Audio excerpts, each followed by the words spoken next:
Sir আসসালামু আলাইকুম। আজকে তো এটা লক্ষ্মীপুর বারের নির্বাচন চলছে, আইনজীবী সমিতির নির্বাচন যেটাকে বলে। এই বিষয়ে ভোটটা কেমন হচ্ছে এই বিষয়ে একটু বলেন। ভোটারদের মধ্যে উৎসবমুখর পরিবেশে নির্বাচন অনুষ্ঠিত হচ্ছে। নির্বাচন অত্যন্ত শান্তিপূর্ণভাবে অনুষ্ঠিত হচ্ছে এবং প্রত্যেক নির্বাচন আগ্রহ সহকারে তাদের ভোটাধিকার প্রয়োগ করছে এবং আমরা নিরপেক্ষতা বজায় রাখি ভোট গ্রহণ করতেছি। মহান আল্লাহ রাব্বুল আলামিনের কাছে আমরা সকলকে যেন নিরপেক্ষতা বজায় রাখি, আমরা ভোট গ্রহণ সম্পন্ন করতে পারি। মোট কতজন ভোটার স্যার? মোট 382 জন ভোটার। এখন এই পর্যন্ত কতজন আসছে? এই পর্যন্ত প্রায় 150-র উপরে। 150-র উপরে স্যার। 133। স্যার ধন্যবাদ। নির্বাচন উপলক্ষে একটু বলে আজকে সকাল 9টা থেকে আমাদের এই আগামী 26-27 সনের নির্বাচন উৎসবমুখর পরিবেশে হচ্ছে।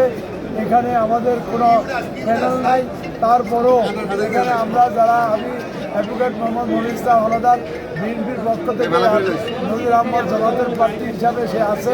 আমরা আশা করি এই ভোটাররা স্বতঃস্ফূর্তভাবে আমাকে আবারও বর্তমান মতো ভোট দিয়ে জয়যুক্ত করলে, আমাকে ভোট দিয়ে জয়যুক্ত করলে আমি ইনশাল্লাহ বিগত দিনে সেমনিভাবে এই বিজ্ঞ আইনজীবীদের জন্য কাজ করেছি, আগামীতেও অসমাপ্ত কাজ করি করবে আমি সমাপ্ত করবো ইনশাল্লাহ। তাই সকলের দোয়া কামনা করছি। আমি বারের সম্পাদক বর্তমানে আছি এবং এবারও ইনশাল্লাহ ভোটের প্রতিযোগিতা করতেছি। আমার বিশ্বাস যদি আমার বিজ্ঞ ভোটাররা বন্ধুরা আমাকে নির্বাচিত করে, তবে বারের সবচেয়ে বার্নিং বিষয় যে দাবি একটা নতুন ভবন তৈরি করা। ইতিমধ্যে প্রাথমিক কাজ আমরা সম্পন্ন করেছি। আগামীতে অবশ্যইটুকু ইনশাল্লাহ আমাদের হাতে সুসংরূপে সম্পাদিত হবে এই প্রত্যাশা রেখে এই ভোটে অংশগ্রহণ করেছি। আমার বিশ্বাস আল্লাহ পাক আমার এই নিয়ত পূরণ করবে।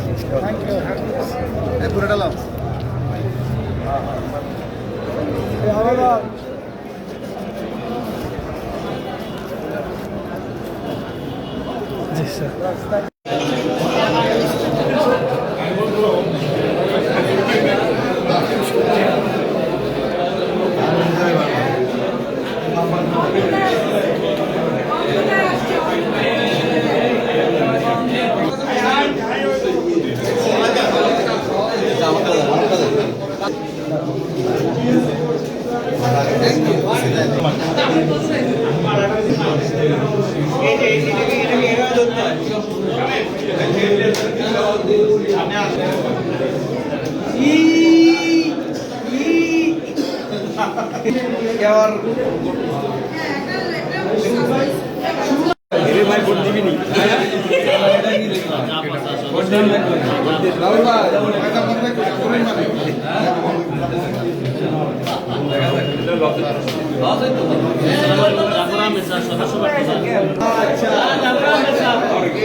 জি আসসালামু আলাইকুম।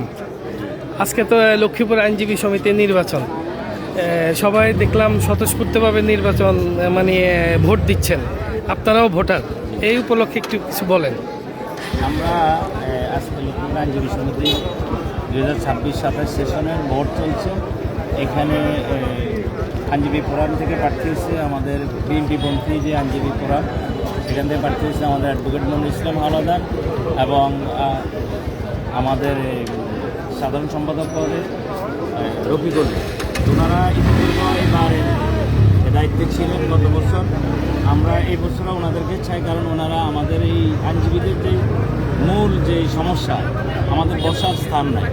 তো ওনারা এই আজকে যে আমাদের বারটা আছে ভবন, এখানে 10 তলার একটা অনুমোদন ওনারা মন্ত্রণালয় থেকে নিয়েছেন এবং আমরা আশা করি এই বছর ওনারা যদি এইবারে সভাপতি এবং সাধারণ সম্পাদক নির্বাচিত হয়, তাহলে আমাদের আইনজীবীদের দীর্ঘদিনের যে আশা আকাঙ্ক্ষা যে আমাদের বসার স্থান নাই, এই বিষয়টি পূরণ হবে। তবে আমি আজকে যেখানে ভোটারদের অনেকের সাথে আলোচনা করেছি, বিশেষ করে আমরা যাদের বসার স্থান নাই, আমরা এখানে প্রায় 400 আইনজীবী, তার মধ্যে বসার স্থান আছে মাত্র 50 থেকে 60 জনের। তাহলে আর বেশিরভাগ আইনজীবী চায় যে বর্তমান যে কমিটি আছে এই কমিটি থাকুক, এই কমিটি নির্বাচিত হোক, আমাদের যেন ভবনটা আমরা করতে পারি এবং বর্তমানে বিএনপি সরকার ক্ষমতায় আমাদের এখানে আমরা একজন মন্ত্রী পেয়েছি, আমাদের শহীদুদ্দিন চৌধুরী আইনি। উনি আশা করি আমরা যদি বিএনপি পন্থী আইনজীবী ফোরাম এই বারে আজকে জয়যুক্ত হতে পারে, তাহলে আমাদের এই বারে দীর্ঘদিনের যে আইনজীবীদের যে চাওয়া বার ভবনটি পূর্ণতা লাভ করবে এবং আমরা বার ভবনটা করতে পারবো। এই আশায় আজকে আইনজীবীরা দলমত নির্বিশেষ ঐক্যবদ্ধ যে আইনজীবী ফোরামের প্রার্থী অ্যাডভোকেট মনির ইসলাম হালদার এবং সাধারণ সম্পাদক রফিকুল্লাহকে ব্যাপকভাবে বিজয়ী করার জন্য সবাই আগ্রহ প্রকাশ করেছে। আচ্ছা, আপনি পরান ভাই, আপনিও বলেন। জি, আসসালামু আলাইকুম।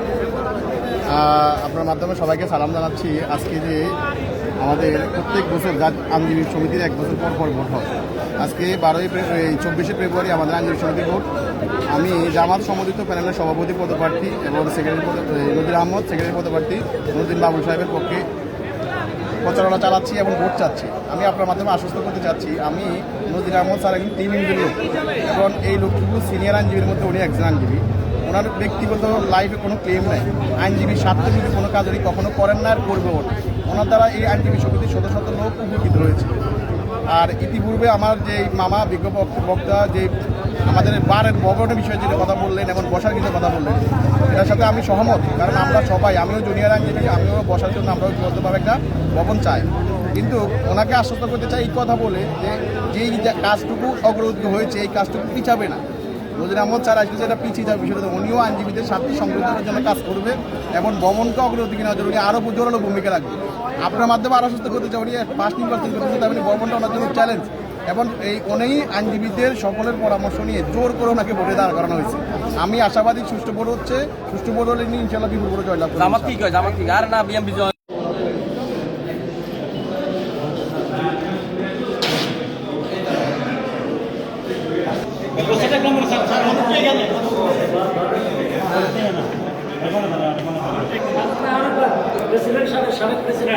স্যার কি বক্তব্য দেওয়া যাবে না স্যার?